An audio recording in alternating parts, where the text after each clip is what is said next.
Welcome to VLearn's online class of MCS 012. In this session, we will discuss about the introduction to assembly language programming. The topics to be covered under this session is the need and use of assembly language, the assembly program execution, assembly program and its components, the inputs and outputs in assembly program, types of assembly programs, and the steps to write good assembly programs. Now, first of all, what is the need and use of assembly language? There are various kinds of problems with the machine language, which is the first generation language. The problems associated with machine languages are, it greatly depends on the machine and it is very difficult for most of the people to write in the form of 0 and 1. The debugging of machine level language is very difficult, and to understand the machine level language is very difficult for the user. Thus, program logic will be difficult to understand, and to overcome these problems and these difficulties, computer manufacturers have devised English-like words to represent the binary instructions to a machine. And the symbolic code for each instruction is called a mnemonic code. That is, in assembly language, the codes that we use are called mnemonic codes. Now, there are various advantages and disadvantages also of assembly language. First of all, we will discuss about the advantages of assembly language. Assembly language provides more control over handling particular hardware and software, as it allows you to study the instruction set, addressing modes and interrupts. Assembly programming generates smaller and more compact executable modules. As the programs are closer to machine, you may be able to write highly optimized programs, and this results in the faster execution of the programs. But there are various disadvantages of assembly language also. Assembly language is totally machine dependent.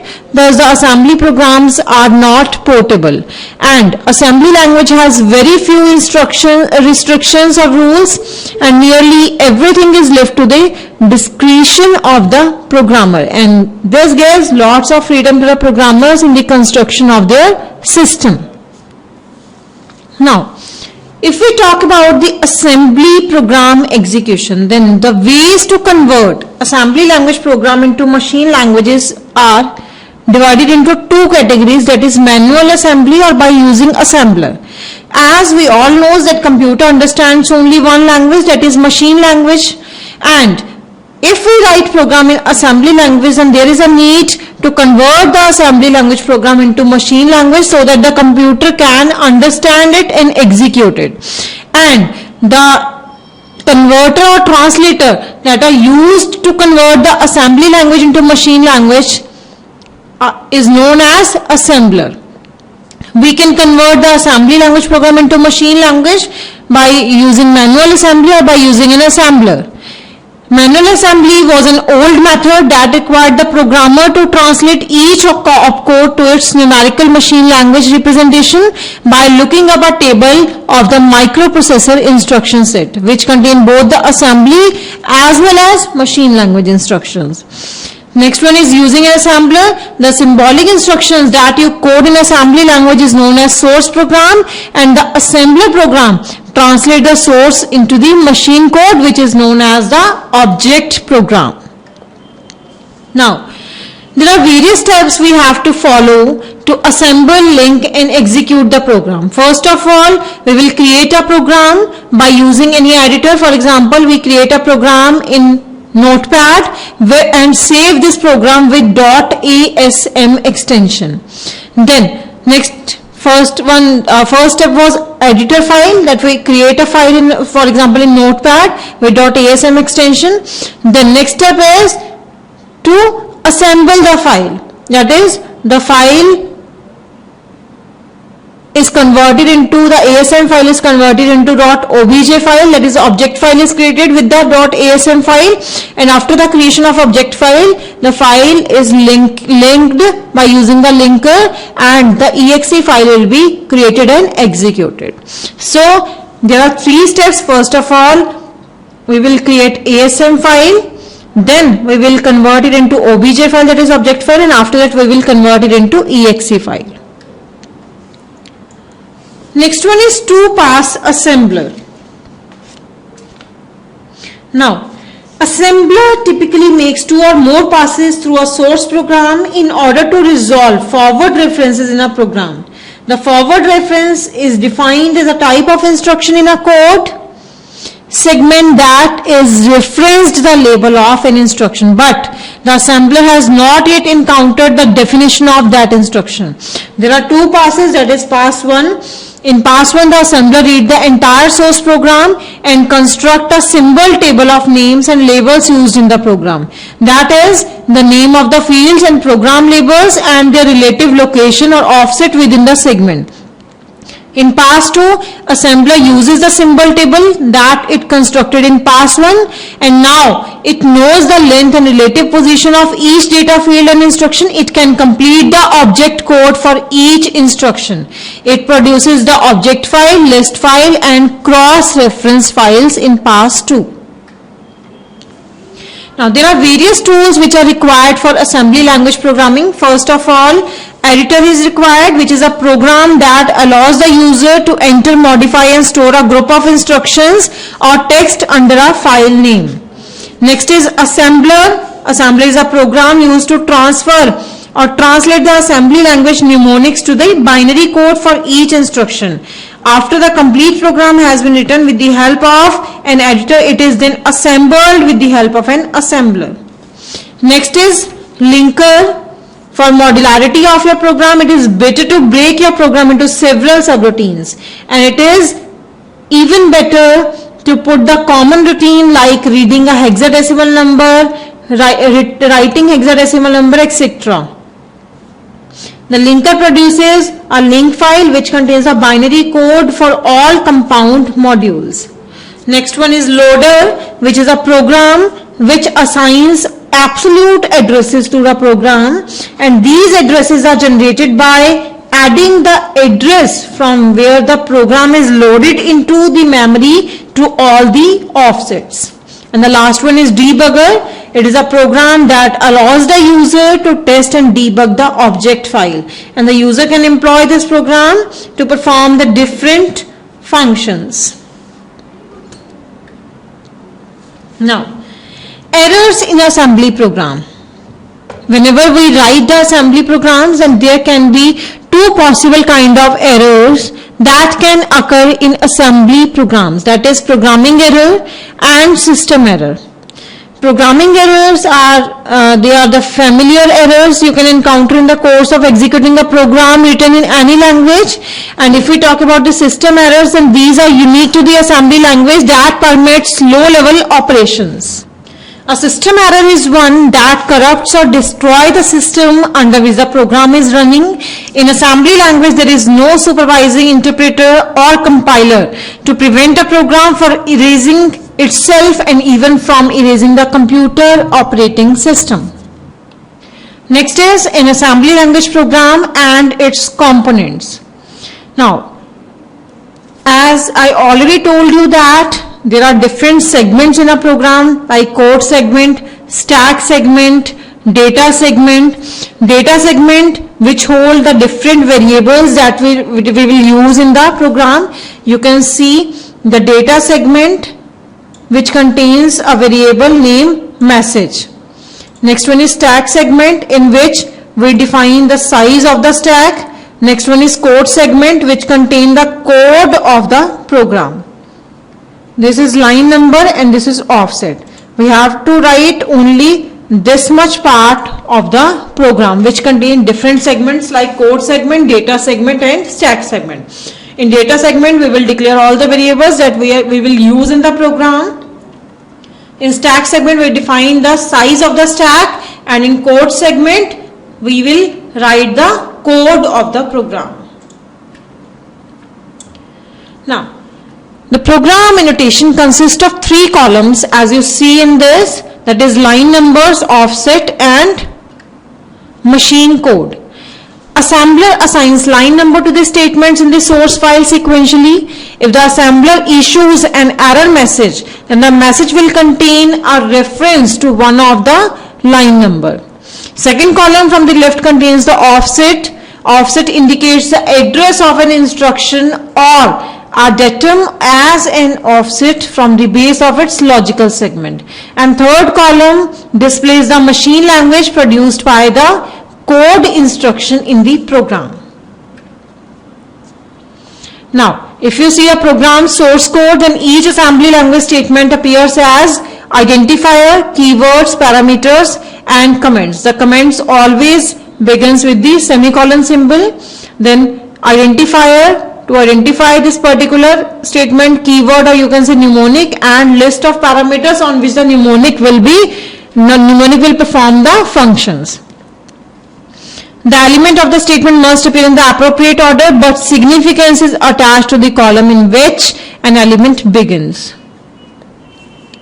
Now next one is directives. There are various directives used in assembly known as assembler directives. Directives means the directions to the assembler, or we can say the assembler directives are the commands to the assembler that direct the assembly process. They indicate how an operand is treated by the assembler and how assembler handles the program. They also direct the assembler how program and data should be arranged in the memory. There are various types of directives. You can see the list of directives available, that is list. It is a directive that causes the assembler to produce an annotated listing on the printer, video screen, disk drive, or some combination of the three. Next is HEX. HEX directive facilitate the coding of hexadecimal values in the body of the program. PROC directive, which is used to indicate the procedure in the assembly language program. Next one is END directive.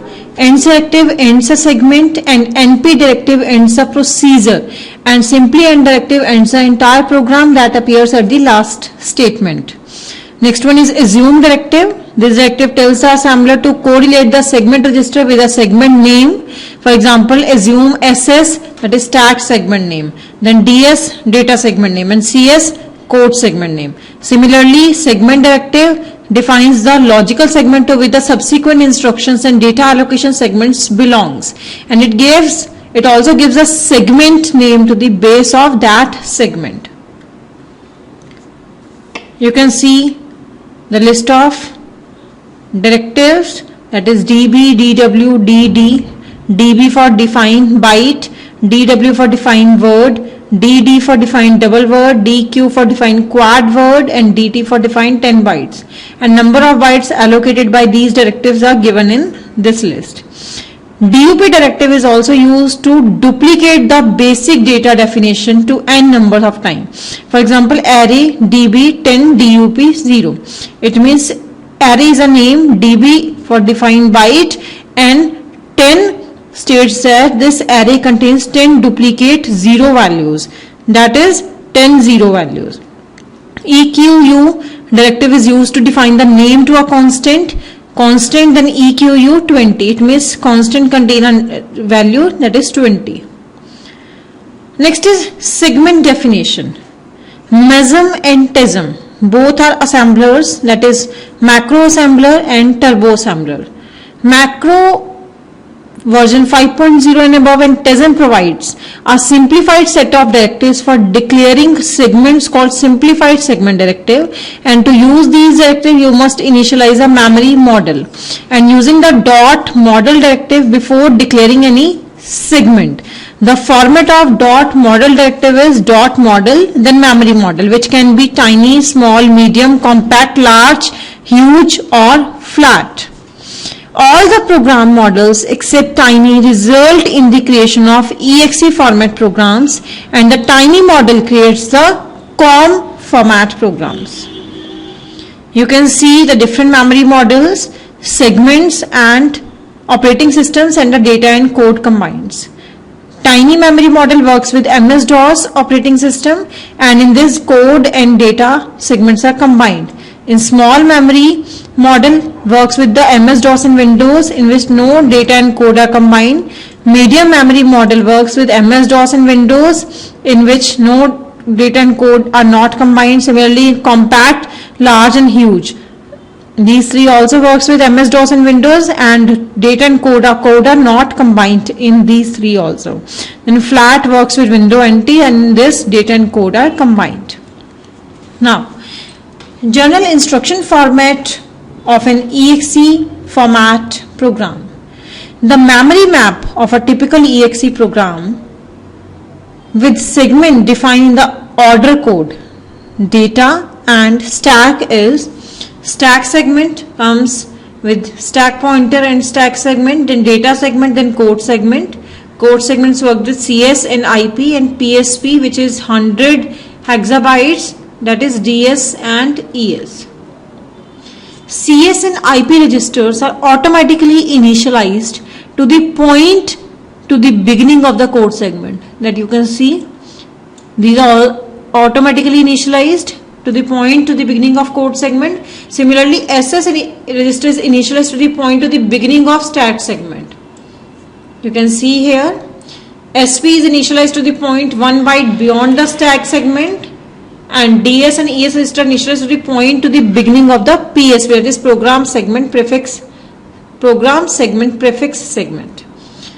And this is a 100H byte segment that DOS automatically prefixes to a program when that program is loaded in the memory. The PSP contains the information about the program.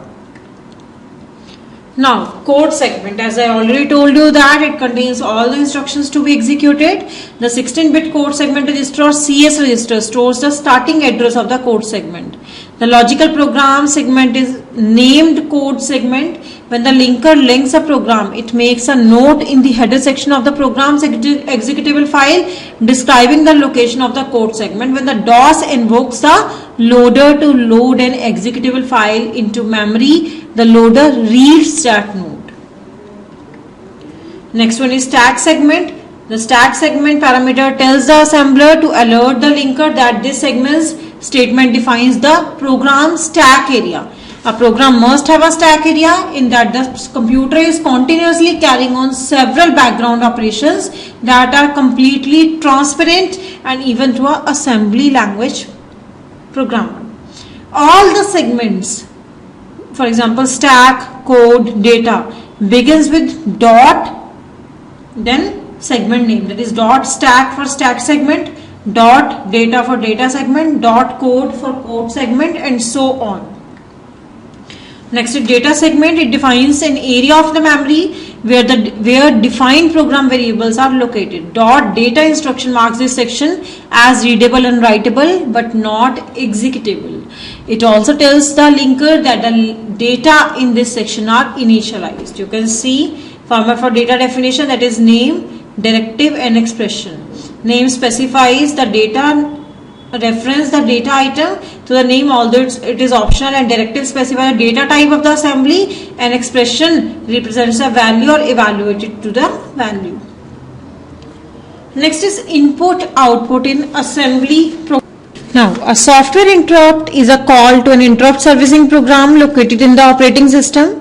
Usually, the input-output routine in 8086 is constructed using these interrupts.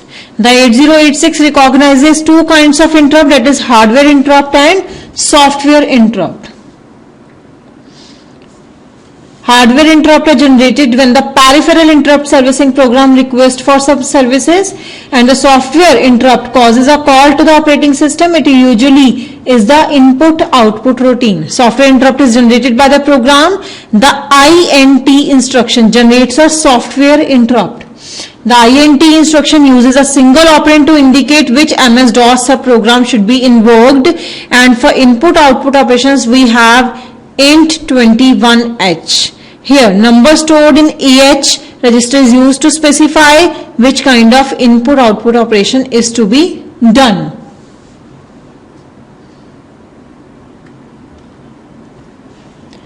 Now next is DOS function calls using the int21h. The int21h supports about 100 different functions.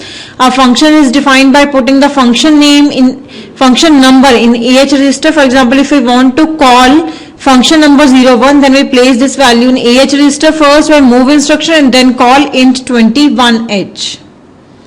You can see AH is equal to 1h. For it is used for reading a single character from the keyboard and print it on the monitor. The input value is put in the AL register. AH02H is basically used to print the 8-bit data. AH08H is an input function for taking one character input at a time.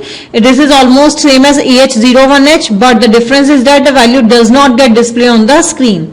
Then AH09H, this program output a string whose offset is stored in the DX register. Then AH0AH for input of string up to 255 characters and AH4CH for returning to DOS. These are the functions that we can use with int21h. Now next is types of assembly programs. The assembly programs are basically divided into two categories, that is COM program and EXE program. COM programs having all the segment as part of one segment and EXE programs which have more than one segment. Now first of all, we will discuss about COM programs in detail. COM means command program, is a binary image of a machine language program. It is loaded in the memory at the lowest available segment address, and the COM program keep its code, data, stack segments within the same segment. Next is EXE program, is stored on the disk with the extension .exe. EXE programs are longer than the COM program, as each EXE program is associated with EXE header of 256 bytes followed by a load module containing the program itself. Now, there are various reasons to write only EXE program. That are, EXE programs are better suited for debugging. EXE programs EXE format assembler programs are more easily converted into subroutines for high-level languages. EXE programs are more easily relocatable because there is no ORG statement forcing the program to be loaded from a specific address. To fully use multitasking operating system, programs must be able to share computer memory and resources, and EXE program is easily able to do this. Now, what are the steps to write good assembly programs? Now, there are various steps that we must follow while writing a particular program. That is, first of all, write an algorithm for your program closer to the assembly language. Then specify the input and output required. And then after that, study the instruction set carefully. And this step helps in specifying the available instructions and their format and constants. For example, the segment registers cannot be directly initialized by the memory variable. Instead, we have to first move the offset from the segment into a register and then move the contents of the register to the segment register. You can exit to DOS by using the interrupt routine, that is 21h, with function 4ch placed in the AH register. That's all for this session. Thank you.